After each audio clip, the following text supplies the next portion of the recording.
ലൈംഗിക ആരോപണങ്ങൾക്കൊടുവിൽ രാഹുൽ മാങ്കൂട്ടത്തിൽ രാജിയിലേക്ക് ഇന്ന് വൈകിട്ടത്തോടെ അന്തിമ തീരുമാനമുണ്ടാകും. നേതാക്കൾ തമ്മിലുള്ള കൂടിയാലോചനകൾക്ക് ശേഷം കെപിസിസി രാജി ആവശ്യപ്പെടും. രാജിയിൽ സംസ്ഥാന നേതൃത്വത്തിന് തീരുമാനമെടുക്കാമെന്ന് ഹൈക്കമാൻഡ് നേരത്തെ തന്നെ നിലപാട് വ്യക്തമാക്കിയിട്ടുണ്ട്. തിരുവനന്തപുരത്ത് നിന്ന് അമൽ തേരമ്പറമ്പിൽ വിവരങ്ങളുമായി നമുക്കൊപ്പം ചേരുന്നുണ്ട്. അമൽ, രാജിയല്ലാതെ ഇനി മറ്റൊന്നും രാഹുലിന്റെ മുന്നിലില്ല. ആ പ്രഖ്യാപനം മാത്രമാണോ ഇനി ബാക്കിയുള്ളത്? രാഹുൽ മാങ്കൂട്ടം പാലക്കാട് MLA സ്ഥാനം രാജിവെക്കാൻ പോകുന്നു എന്നതിലേക്ക് കാര്യങ്ങൾ എത്തുകയാണ്. യൂത്ത് കോൺഗ്രസിന്റെ സംസ്ഥാന അധ്യക്ഷ സ്ഥാനം രാജിവെച്ചു എന്ന് പറഞ്ഞ് മാത്രം ഇനിയിപ്പോൾ ഈ വിഷയത്തിൽ മാറി നിൽക്കാൻ കഴിയില്ല. കോൺഗ്രസിന്റെ വനിതാ നേതാക്കൾ ഒന്നടങ്കം രംഗത്തെത്തുന്നു. പ്രധാനപ്പെട്ട നേതാക്കൾ രമേശ് ചെന്നിത്തല അടക്കം ഈ വിഷയത്തിൽ ഹൈക്കമാൻഡിനെ നിലപാടറിയിക്കുന്നു. ഇനിയിപ്പോൾ രാഹുലിന് തുടർന്നു പോകാൻ കഴിയുന്ന ഒരു സാഹചര്യം നിലവിലില്ല. രാജിയല്ലാതെ മറ്റു മാർഗമില്ല എന്ന സ്ഥിതിയിലേക്ക് കാര്യങ്ങൾ എത്തുകയാണ്. പ്രതിരോധങ്ങളെല്ലാം പാളുകയാണ്. കഴിഞ്ഞ ദിവസങ്ങളിലൊക്കെ പറഞ്ഞു പോന്നിരുന്ന M മുകേഷിന് രാജിവെച്ചിരുന്നോ, AK ശശീന്ദ്രൻ രാജിവെച്ചോ, ഇത്തരം ആരോപണം ഉയർന്നപ്പോൾ എന്നുള്ള ചോദ്യങ്ങളൊക്കെ അപ്രസക്തമായി കഴിഞ്ഞിരിക്കുന്നു.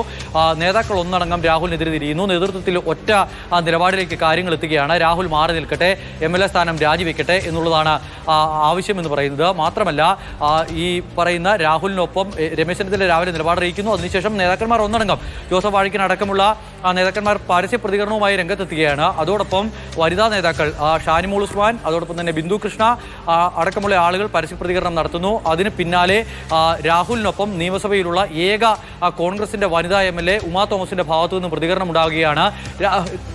രാഹുൽ മാങ്കൂട്ടം രാജിവെക്കണം എന്നുള്ള കാര്യം തന്നെ. അതിനാൽ തന്നെ ഇനിയിപ്പോൾ രാഹുലിന് തുടർന്നു പോകാൻ കഴിയുന്ന സാഹചര്യമില്ല. നേതൃത്വം കൂടിയാലോചനകൾ നടത്തുന്നു. ഹൈക്കമാൻഡ് ഈ വിഷയത്തിൽ എന്താണ് സംഭവിച്ചത് എന്നറിയാൻ കൃത്യമായ ഒരു പരിശോധന നടത്തണം എന്നുള്ള കാര്യം സംസ്ഥാന നേതൃത്വത്തോട് നിർദ്ദേശിച്ചിരുന്നു.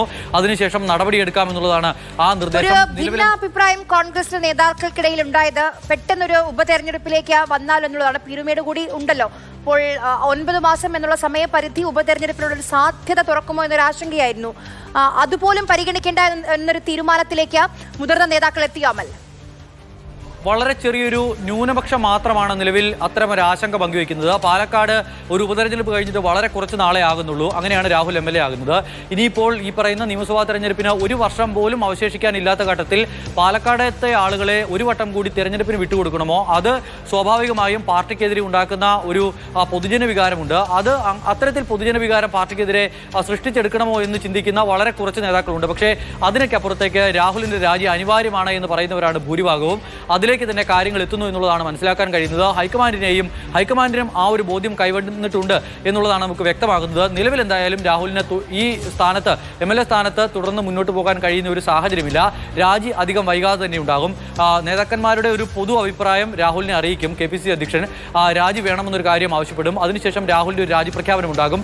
അത് രാഹുൽ തന്നെ പ്രഖ്യാപിക്കുമോ അതോ പാർട്ടി മാധ്യമങ്ങളെ അറിയിക്കുമോ എന്നുള്ളത് മാത്രമാണ് കണ്ടറിയേണ്ടത്. ഇന്ന് തന്നെ ആ വിഷയത്തിൽ അത് മാത്രമേ അറിയാനുള്ളൂ. രാഹുൽ ആ രാജി പ്രഖ്യാപനം എപ്പോൾ, അതാരായിരിക്കും നടത്തുക എന്നുള്ളത് മാത്രമേ ഇനി അറിയേണ്ടതുള്ളൂ. രാജി അതിൽ നിന്ന് പിന്നോട്ടില്ല എന്നുള്ള തീരുമാനത്തിലാണ് മുതിർന്ന കോൺഗ്രസ് നേതാക്കൾ എല്ലാവരും.